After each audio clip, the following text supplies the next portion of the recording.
Okey, maklumat pengetahuan atau motivasi apakah hari ini?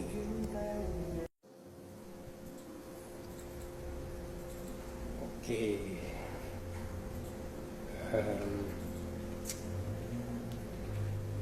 Keperluan laptop. Keperluan laptop ni macam-macam dia buat kerja. Tapi kelebihan laptop ni boleh bawa pergi mana-mana lah. Kan? Ada setengah orang dia lebih pada handphone pun ada keperluan dia, tapi laptop ni lebih banyak pada kita untuk simpan data lah. Kan, banyak macam-macam kerja kita boleh lakukan dengan laptop ni.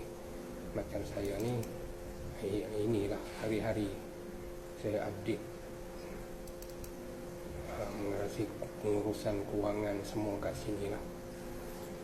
Jadi hari-hari saya akan update ni beli barang apa. Lepas tu kita tahulah hari-hari perbelanjaan tu. Dan tu kita monitor kos, semua kos. Ini sebab bagi saya keperluan laptop tu adalah satu keperluan lah.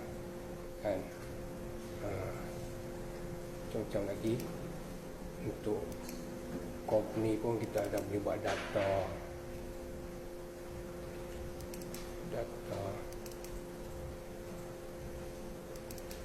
Jadi kita boleh dapatkan satu data lah. Jadi untuk company sale atau profit. Jadi laptop atau desktop ni sebenarnya satu keperluan, tapi untuk memudahkan kita bawa ke mana-mana, laptop lebih bagus lah.